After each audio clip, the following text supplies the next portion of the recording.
now.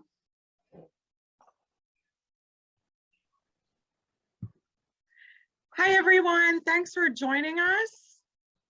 I'm Deirdre Spallon-Larea, and I'm here with Pam Koutrakis. We'll introduce ourselves in a few minutes, but we want to welcome you to Reviving Staff Collaboration, Steps to Restore and Renew Community in Challenging Times. And we couldn't think of a better time to offer this session for the Educator Collab, returning to school after the third school year that has been impacted by COVID, and just needing to revisit collaboration among staff, students, and most importantly, rebuilding and building and revisiting our learning community. So welcome. Thanks for joining us today. I'm really super excited to be here with my friend and my colleague, and Pam Koutrakis. Pam is currently a published author. Her most recent book is out there, Text That Multitask. And Pam, I'm really fortunate that Pam is my instructional coach, and we've worked alongside each other for quite a number of years, and I'm glad that we're back together again here at the Ed Collab. Pam? Welcome, everybody. I'm Pam, and I'm so excited to be here with my friend and my boss, Dr. Deirdre Spallon-Larea.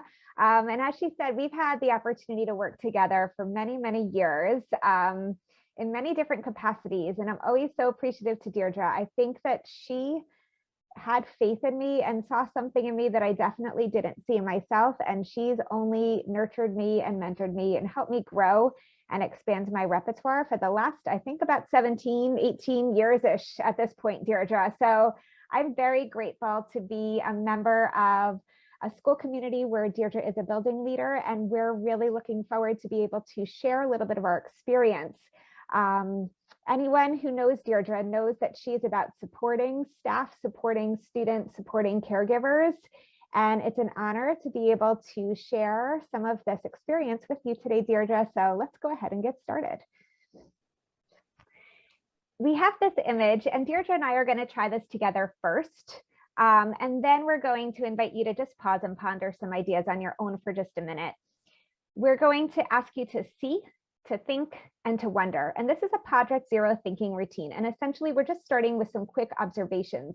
When you look at this image, the American teacher that was very big on Twitter and other social media at the height of pandemic, what are some of the things that you notice? There's so many details in here. And then we're going to encourage you to think about what you see. What are some of the big ideas that you have? What are some of the reactions or feelings or emotions that come up when you look at this image? And then finally, if there's anything that you might be wondering as you see this image. So I'll go ahead and I'll get started kind of quickly. So the first thing that I see is the sash that says budget cuts, kind of like cutting across this teacher who has so much that she's carrying and juggling. I also happen to see one of the first things that my eyes goes to in this image is the extremely large gun that she has on her back, along with something that says second job, an American flag. And I begin to work my way down her hands. I see she's also holding a first aid kit in addition to everything else. So before I share even more details, Deirdre, what are some of the first things that you see when you look at this image? Absolutely, Pam. I think it's just such a stunning image in terms of the position of, you know, I'm a teacher that's kind of bent over and slugging just all of these resources and all of these materials. And it's just so burdensome that, you know, in the midst of all this, I'm looking at standardized testing as that tattoo that's on her foot there, and low salary that's, you know, imprinted on her arm, and then on her other arm is blame me. And what stands out the most for me, what I see, is that those little books like psychology, you know, kind of relate to not only the curricula that this teacher really needs to put into place, but also, you know, what else is going on in terms of social emotional learning. So that's what I see happening. Yeah. And then, when I look at this, I have an immediate reaction and emotions and feelings that come up for me. I mean, first, I think about everything that this teacher, I'll speak specifically to her, is juggling. And how does she balance all of these things? And how does she manage to even take a step forward with all of the weight that she's carrying? I also begin to wonder, like, how long could she sustain this? There is such a large amount of things that she's carrying. How far can she go carrying all these things, and where and when is that finish line coming? And those are a couple of my wonders. How about you? Do you have any thoughts or some wonders when you look at this image? I'm wondering, along with that balance, it's about the sustainability. So you're carrying all of these weights, Pam, and I'm wondering how long they're going to be able to sustain it. But also, with all of these weights and burdens, where does curriculum and instruction and reading and writing and mathematics really come into play? And who's supporting this individual? I mean, as you're speaking, I'm feeling all the feels alongside you as well. And I think it's important to share that we really thought, and we chose this image for a particular purpose. For those who know us or don't know us, Deirdre are known as being pretty optimistic, positive people. And we also know that during these times, it's important to have that mindset. And we also know that that toxic positivity level, where we don't see everything that everybody is experiencing, we don't address it, and we don't find ways to deal with it, can be very damaging and also very irresponsible. So the tone that's here is a tone that we personally feel as educators and have felt at different points in time. And we know that it's a feeling that a lot of our colleagues have also been experiencing, and we'd be colleagues within our building, within our district, and then far beyond the walls of our whole school community as well. But we are trying our best to stay present, to look ahead, and we really want to think about, and we've been working hard, again, not just the two of us, but everybody in our school, to think about ways to come back together as a community so that we all feel seen, we all feel heard, we all feel understood, and that people's voices and perspectives are acknowledged as we're taking those steps forward. So today we're hoping to share with you some of the ideas about what we're doing in that realm. So we're sharing some of our goals for this session as inquiries, knowing that we don't have all the answers and we don't claim to be experts on this, but often by hearing other people's experiences, it could help us to relate, to connect, to feel like we're not alone, but also sometimes to get some new ideas for other things that we might try in our own homeschool communities. So today we're going to take some time to think about, how do we figure out what is most important to the people that are in a learning community? How do we prioritize the responsibilities and decide what we're going to emphasize? Because even when it's great stuff, we can't do all of it. We're going to take some time to think about how we restore connections with others and the specific kinds of practices that hinder and also enhance and promote the authentic collaboration that we're trying to restart and also reimagine in some ways in our school communities. So that's going to be the focus of our session today. And we're going to walk you through some of the things that have happened and the ways that we've collaborated with all the different stakeholders at the school where we work. Pam, exactly. And just, building on that, and I love that sense, just talking about our backgrounds in terms of being completely optimistic and positive, and that's kind of the way that we enter into our daily lives, but also about being able to collaborate. And so, in our thinking and in our situation, we've been talking a lot here about John Hattie's work with collective teacher advocacy and shared beliefs around the actions that we can all come together as a group, and we all have these shared beliefs that ultimately influence positive student outcomes. And one of the pieces, I actually put together this quote from Moss, and it was just in a recent publication from ASCD. Nurturing teacher efficacy requires intentionally constructed systems of support. And I really needed to put a pause on that quote, because for me, it stood out that we don't just come together happenstance. We really need to come together for purpose. We need systems that are going to support us coming together as a community. And as a building leader, I know that I definitely need to allow that time for staff to come together and to think together so that we can get to the point of shared beliefs. And so in thinking about that, we've spent an enormous amount of time really looking at school culture and climate and surveying our teachers and staff and really getting to the heart of, what is everyone's perception of our school community and what is it that we really need in order to move forward. And we'll talk in a little bit just about some of our findings with student utility of learning and teacher collaboration. But we also know that we needed to structure some collaborative discussions that were led by noticings and wonderings.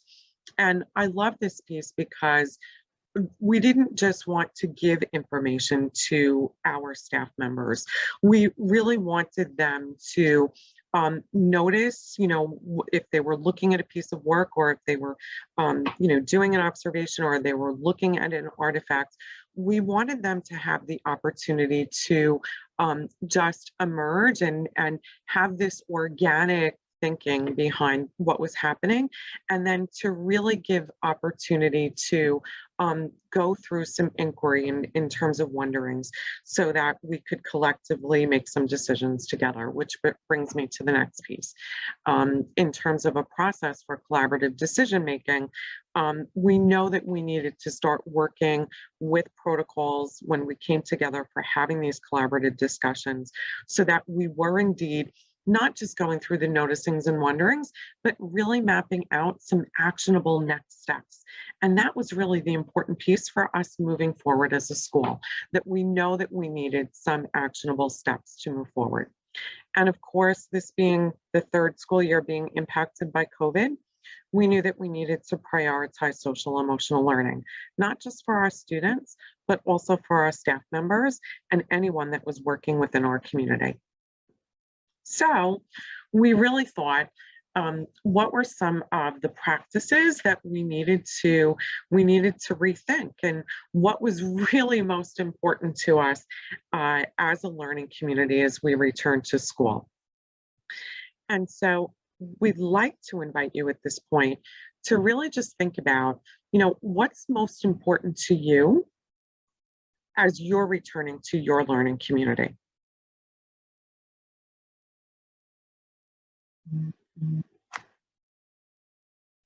So we'll share some of ours. We wanted to think about prioritizing practices, and that was really, really important for us. We knew that we needed to make some strategic shifts to what we were doing as a community to make sure that we were making room for what was important to us. And so might sound strange, but lesson plans, while our teachers were still completing lesson plans and planning for their daily lessons, including planning with standards and for assessments, we knew that a collection of lesson plans was not necessary for us. Sure, we were going in as evaluators and as administrators, and we were looking at the plan while we were doing observations, but a formal collection was not necessary. So we knew that that was a strategic shift. It was also part of the trust that we had set up in our school. We also knew that while our teachers were highly engaged in professional learning communities, a collection of notes was not necessary for us as school leaders. We also knew that while learning walks and walkthroughs were important, the formal element of doing a walkthrough in the second go around of the school year was not necessary. And so we kind of just removed that for this particular school year. What we did focus on was learning walk celebrations, and in thinking about learning walks, getting into classrooms, being present, and just celebrating all the great work that our teachers were doing and all the great work that our students were doing. and reporting out on it to our staff to let them know that these were celebrations of the great work that was happening. We also knew that we needed to focus on social emotional learning days with full days devoted to coming together as a team with activities that really focused on community building and teamwork and really tapping into what was happening with our students and with our staff. We also knew that we needed to focus on themed spirit days for both teachers and students to just kind of let it all go, hang out, have a good time, come in, wear your favorite school colors, or wear all of the gear that you wanted to show off your school spirit. And then the other piece was thinking about restorative responses to discipline. We know that this year has been hard. The literature has just been filled with articles and research that we're starting to see things happen with student behavior as a result of the pandemic. And we knew that we needed to shift and change our focus and how we would approach what was happening with our students. And so with that, we also knew that those pieces, like having faculty meetings, needed to be focused and centered and clear and succinct in terms of the material that was being delivered or the resources that were being given to teachers. We also knew that information sharing could be done in a way that was quick and easy. So emails with weekly updates to teachers that really just kept them in the loop of what was happening. And then most importantly, really setting aside some time for check-ins to gauge our staff well-being. So something as simple as opening up a faculty meeting with tell me something that you're grateful for, or tell me something that you're feeling at this moment in time, recognized our staff's feelings in the moment and allowed us to give pause in order to say it's okay to feel the way that you're feeling. So now that you've heard some of those practices that we needed to rethink and we needed to revisit because we wanted to think about what was most important to our learning community, we'd like to pause now for you to think about what you might rethink. What's most important in your learning community? So think about the opportunities where you can create to openly discuss issues with your teachers or even your students or your families.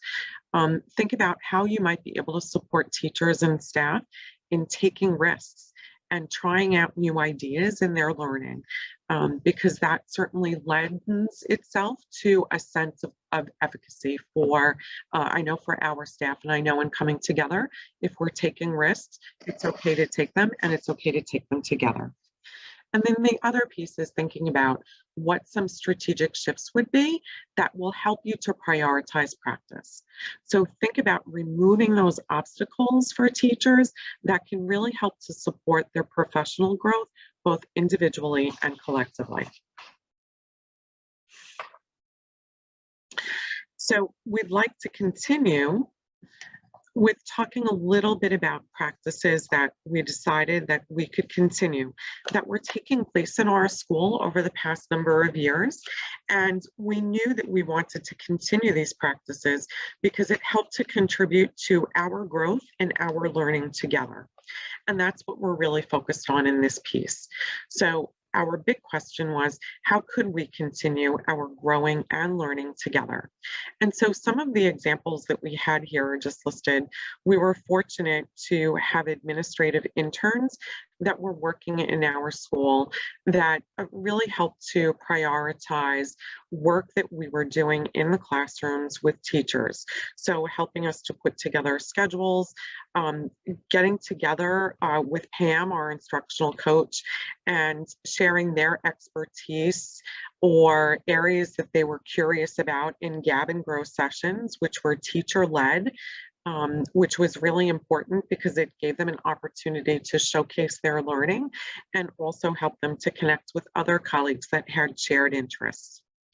We also put together and continued our summer book offerings, and this is Probably the highlight of the year. It's hard to believe, Pam, that we're thinking about the summer at this juncture, but we are thinking about offering books to teachers to take home that are really centered on topics that are important to us, that are relevant in the research, that are significant in terms of any shifts that are happening in education. Much of what we've been looking at lately is centered around diversity, equity, and inclusion work in our schools. And we are selecting texts that would offer teachers more information about how to support our students in those areas, in addition to content area strategies and models that would be beneficial for teachers. And then giving them opportunities to come together and discuss it when we come back in the fall. We've also been really fortunate to have Pam as our instructional coach. And I know that Pam will talk a little bit about it, but that coaching has really supported our teachers as they transition back. We felt it was a strong way to grow our craft, to help grow their craft in teaching and learning, and most importantly, to try out things that were important to them. And of course, the other piece is having a strong school culture and climate team that really supports us in this work by consistently tapping into teachers and to students to find out what it is that they need given the circumstances. Pam? You. So with that said, we wanted to also think about, after we rethought practices and thought about what was worth continuing with others in our school community, we thought about what would be worthwhile to begin doing and where we could start new things. And this was really done with a lot of careful contemplation, because we all know that sometimes good new is still just new, and it can be seen as more. Even if it was initiated by members of the staff, that it might not be for everybody. So a lot of what we're talking about right now, not all of it, but most of what we're about to talk about, was truly framed as a sincere invitation for those who wanted to accept it and partake in the opportunity. A lot of this was a come when you can, take part in what feels interesting, be a part of what feels most relevant for you. We know that we're better together. And we also understand when you need to take some time for yourself and deal with other responsibilities, both at school and at home. So we first really began to think about coming together and getting started, because when we're thinking about that physical coming together, it's a big deal. We hadn't been together in a really long time. So starting with social, we have a wonderful PE teacher in our building who decided to start a breakfast club, literally just to have us come together in ways that might feel comfortable to eat or to have some casual conversation that was not school related. Originally, she had one idea, it morphed into a different idea based on the interests of the staff, but it was responsive. And it was just a way that we could connect, unwind, check in with one another without anything that was really connected to the actual work that we were necessarily doing each and every day. In addition to that, as a coach, we really thought about different ways that teachers might like to collaborate, knowing that sometimes a bite-sized piece is really what's just needed. So there was options that were created that teachers can decide how they wanted to collaborate with the coach. Sometimes they were one and done options, most likely, and most frequently they were ongoing options, but they were completely personalized and tailored for each experience with each teacher. We came to realize that we don't have to be taking these huge, massive steps, that sometimes together, working on those tiny yet mighty and really consistent steps help us to make a whole lot of progress in a way that we can sustain, and it doesn't feel so overwhelming or like we have so much ahead of us. So the different offerings of ways that we could come together and begin to collaborate were something that were well received by a lot of the staff members in the community. And finally, opportunities to also connect with the students. So back in November, we started doing some community read alouds. We really wanted to reactivate the read aloud practice in classrooms. We wanted there to be some common experiences with touchstone texts across classrooms as well. And we also wanted to be able to model for the educators in the building that really taking some time to nourish personal and community wellness doesn't have to be an add-on and doesn't have to be an extra, but can actually be embedded into what we're already doing in the classroom.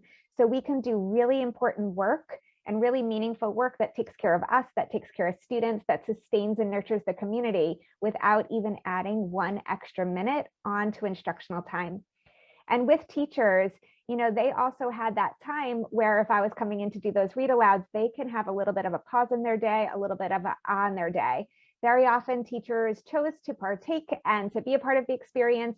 Sometimes people just needed a few minutes to sit back and relax, and I could then take over and step in to help with those community read alouds. So it ended up being a win-win situation in how we could come together in a very casual way and experience something that felt good for the soul for all of us. Slowly but surely, I think my screen is coming on. I'm going to go back one quickly. We also began to think about different ways that we could learn together. So while it was really important to just have community experiences and be with one another, and that was incredibly fulfilling, we also wanted to think about different ways that we might also be able to learn together. And again, these were framed as true and sincere invitations. Come as you are, come when you can, come when you're interested.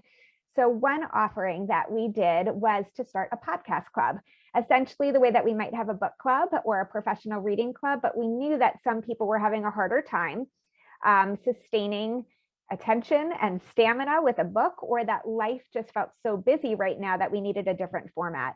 And podcasts allow us to listen on the run, to sometimes listen while we might be vacuuming or driving or doing some of those other life responsibilities, but we could still do some learning and then come together and discuss it.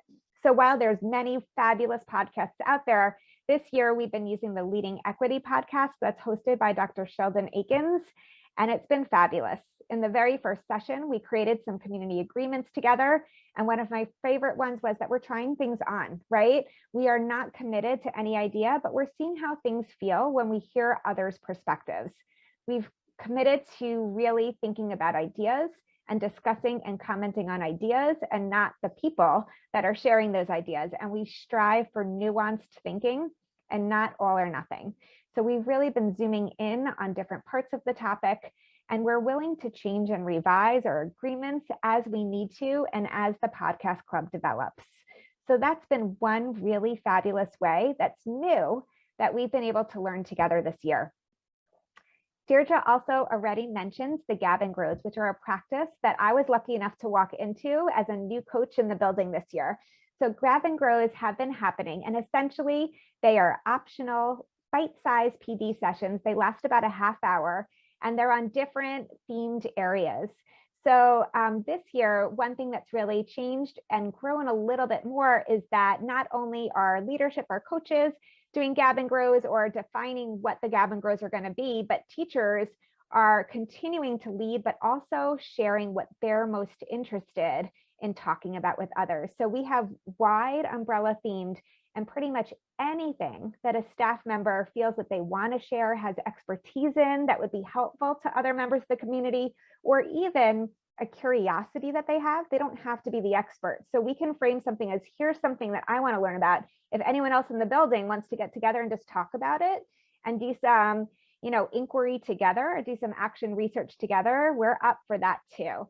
So this grassroots feel to the Grab and Grows has really helped us to come together and learn together on such a wide range of topics since the beginning of the school year.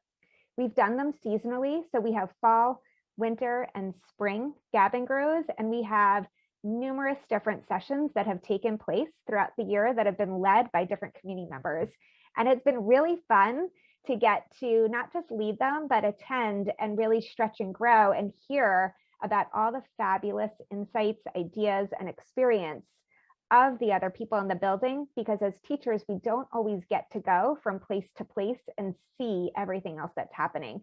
And Gab and Grows have helped to figuratively open up those doors for us so that we can learn more about each other's practices. In addition to that, Deirdre was kind enough to, even when subs are so difficult to find, to do her best to arrange for subs and coverage so that those teachers that were interested, we could come together for 3 half-day sessions, and in between coaching support, to study a topic of interest. So again, these were completely teacher initiated, an interest that was started by teacher. We just had an open call, who's interested in signing up. Anyone that was interested was able to come and get some time within the school day to study a topic that felt new or relevant for them. The most popular one that's happened this year is on the Project Zero Thinking Routines. And it's been a great way to collaborate together with teachers across all the different grades, all the different subjects and content areas, and all the different settings within our school community, where we're really coming together and studying it with our different lenses. So that's been wonderful. And the in-between coach support has been a great way to really begin to see that transfer and that follow through within the classroom. And finally, in addition to these other offerings and invitations, we've been able to engage in coaching cycles that were inquiry based. And by doing so and departing from the more traditional gradual release, we're really in it together. It feels like low stakes action research that we can do together as teacher and coach in the classroom. We know that Peter DeWitt and many others have talked about inquiry-based coaching cycles, but this discovery we know is important for students to like re-spark their excitement, their enjoyment, and their interest in a topic and get motivation running. And it's been a great way to do the same in our teaching practice too. So simply by shifting the format that we use for our coaching cycles and trying something new, we've been able to have a little bit more fun playing and trying new things in the classroom as we learn together. And last but not least, in addition to coming together as humans, learning together as educators, we also think about how we could create change beyond the walls of our classrooms too. So final ways that I just wanted to share that have started up this year for collaboration. We have a small group of teachers, including a coach, a new art teacher, and a really established math teacher who has a lot of experience within the building, coming together, sharing perspectives, and we're working with students in the building on a building art initiative. So essentially, we had done some read alouds, hey wall, maybe something beautiful. We came together and we really wanted to engage students across all ages in doing something for their physical environment.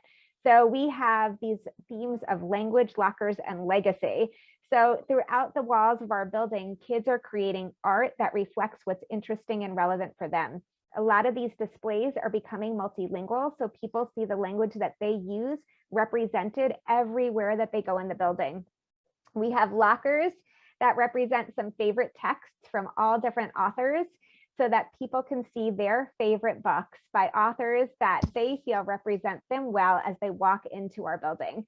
And finally, legacy, so that the 8th graders in the building, before they move on, can leave a lasting imprint that stays with the school. And this has been something that's been a whole lot of fun to be able to partake in and to create physical change in our community that hopefully will also do more than just the physical structure in the walls as well. In addition to that, in the school, there's been opportunities for students to come up with ideas for new clubs that represent their interest. So Student Council helped to facilitate this process. Deirdre was, of course, very open and receptive to hearing from the students.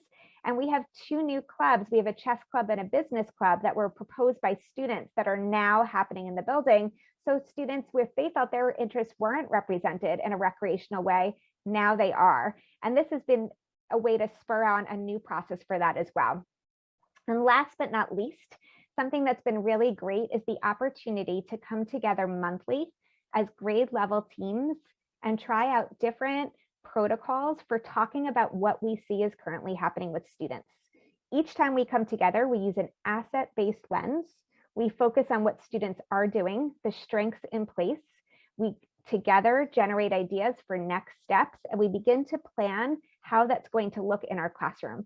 And by doing this together with our colleagues, we're building community, but we're also hearing a lot of different perspectives on how we can support the students that are in our care. In addition to that, we've been able to try out these different protocols for conversation that allow us to go a little bit deeper and see new things in the information that we're given. We've been really careful to attend to all kinds of information, whether it's formal data from some of our standardized assessments, informal data, and classroom noticings across all subject areas, thinking about what we're seeing about the humans and their social skills and their emotional skills in the classroom as well. So these have been a great way to come together and to think about how we can create change in our school community academically, socially, and as the way that we function as a community team. Here's just a few images that show some of this in action. We can see some of those study group artifacts, student goals and teacher goals that have been around the community, tool making parties where we can just get together and have some fun tools and some music on and create things that are going to help us to teach in ways that feel interesting and relevant for the current group of learners instead of relying on past materials or past supplies. We see some of the read alouds that we've been able to do, the Gab and Grow sessions that have been led by members of our school community. And it's been a really great and fulfilling opportunity to see how even in these challenging times, there's so many different ways to collaborate. And if we offer enough different invitations and types of invitations, hopefully there's something for everybody. So at this point, again, we just invite you to pause and ponder for yourself. And what are you imagining? What kind of practices might you start up in your school community to reinvigorate the collaboration that could be happening there? And when you're ready, please unpause and we'll move on. Thanks. Hopefully you had an opportunity to think about what you're imagining and what you're thinking about for bringing your own community together and to collaborate in similar ways that we've been able to collaborate. And so now we're at the point where we want to think about what we want to try next and what's going to be important for us, because we wanted to think about how we can continue this wonderful momentum in moving forward as we grow and we learn again as a community, which goes back to how we began in looking at teacher collective efficacy. And so, we wanted to think about how can we continue to come together as such a large group of individuals that share so many areas of expertise, that share so many curiosities, and what would make sense for us, and how can we grow and how can we learn as a community. And so one of the pieces that we've been thinking about a lot has been based on Michael Fullen's work on educational reform in thinking about change and how we can move change forward. And sometimes in schools, things can get a little tricky, they can get a little jumbled up. And so what we are thinking about doing is just clarifying what our buckets are, meaning what's really important to us and how can we unjumble all of the stuff. Remember from the picture that we looked at in the beginning in terms of the American teacher, but thinking about unjumbling and unraveling and really removing all of those obstacles and all of those burdens to really help our teachers and of course our students focus on what's important. So we know that our next steps really start with clarifying our buckets, meaning what's important to us as a school community and as a learning community, and how can we grow together with buckets that are important to us, and how will we identify those buckets and what will be in those buckets. We know that as a result of some of the work that we've done on school culture and climate, we've been looking at focusing on student utility of learning. And that has come up for us in our surveys in terms of looking at, do students know what's important in their learning and how it fits into the bigger picture of their learning? So what are their takeaways and how does this fit into everything that they're doing on a daily basis? And so we know that we have to focus more on making sure that kids are making a connection to their learning. And so that will be one of our areas that we focus on for next year. We also know that our kids are doing great work and we need to take it into the community and really focus on service learning projects that bring us together as a learning community, students, teachers, staff, family members that then can go out into the community that really shows our connectivity as humans, as Pam had mentioned earlier, and our connectivity in terms of being together in one school community within a larger community. We're also looking very closely at community circles, just another way that we can share questions and share inquiries and share feelings about what's happening in our students' lives. What are some big current events topics that are happening, and really just opening up a forum for our students and our teachers to have a go at discussing what's important to them, giving them an opportunity to share their voice and to really talk about maybe some things that might be getting in the way of their learning, so that they do talk about it, so that they can then be present and ready to learn. And the other piece is really thinking about some systemic social emotional learning. So making sure that those practices that we've been incorporating with tapping into and making sure that we're addressing students' well-being are just part of our systematic approach to what we're doing all the time in all of our classes. We wanted to share with you actually two pictures here. One is just an SEL interactive board that from one of our teachers, one of our math teachers, that changes her board every day. It's interactive, so the kids are telling us how they're feeling. She's posing a question daily and the kids are interacting with it. And it's just a great way to get to know our students, and also for teachers to really tap into and individualized support for our students. Um, I know that we talked a little bit, Pam, about taking those small steps, and I think that this was just a great pictorial representation of what we're talking about in terms of the importance of taking those small steps. And by taking those small steps, we know then what is within our reach in order to actually get to the top. And we know that we need to continue to take those small steps in order to keep that momentum going.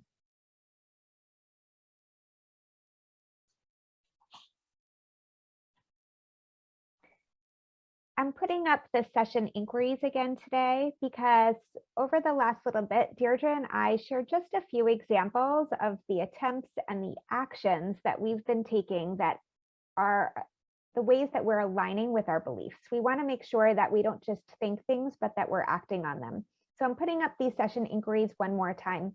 And remember, today we took some time to talk about practices that we rethought, practices that we decided to continue, new practices that we decided to start, and because we no way, shape, or form think that we have arrived, possible next steps and our vision for what's ahead, so that we do continue to take ongoing actions to really improve the collaboration that's happening, to sustain it, to nurture so that it's long lasting and that everybody's feeling fulfilled and that they're getting what they're needing as a member of the learning community. We also would like if you took a moment to share a bit of what stuck with you, what hit home based on what we talked about, what stuck out, what made you maybe nod or tilt your head or maybe even audibly sigh if you didn't agree with something that we were sharing. But also, where did your imagine take you when you're thinking about the school or the district where you work? What could you imagine doing to help bring about collaboration there as we navigate new times that we're all figuring out? I also like to think about that rule of three. So there is a lot of research that goes to show that a lot of times we attend professional learning sessions or we hear and we have these great conversations with colleagues and we want to do something and we need to do something. But there's a lot of research that goes to show if we don't do one thing in the next 3 days, it's very unlikely that we're going to do anything. So again, going back to that theme of tiny yet mighty steps, I encourage you to think about what could be one thing that you could do, one action that you might take. What's that low-hanging fruit that feels really important, but also really accessible, that can help you to build momentum for taking more steps and continuing on with those that surround you in the communities where you work. Tiny yet mighty steps, when they are consistent, really do add up. They make a difference. They bring substantial change over time. We know that right now we don't necessarily need an overhaul. We might not be ready for complete overhauls, but we can do something and we can take actions each and every day that reflect our beliefs, our desires, and what we really want to hope for. I think a lot of like Newton, right? I don't know which Newton's law it is, but I think it's Newton, but the idea of an object in motion stays in motion. So after today, when you think about what made sense, what made an impact, what you're imagining that could be jump-started or brought back or reimagined where you work, where might you start and what might be that thing that puts you into motion? I think we both want to thank you for coming and spending some time with us today. We would love to hear if anything stuck out to you. If you have any questions, you're more than welcome to reach out. But in addition to that, if you feel you could offer us any insights or ideas that we could bring into our school communities, we would love to hear from you. You can see our emails are here, our social media is here. Feel free to connect with us in any way that feels comfortable for you. And thank you so much for making the time to check out this session and spend a little bit of your time with us today. Pam, also just many thanks to the Educator Collaborative for inviting us to take part in this wonderful day. We do hope that you enjoy the other sessions. Thank you again to Chris Lehman and the Educator Collaborative, and please keep in touch. Thanks, Ed Collab. Have a great day, everybody. Bye.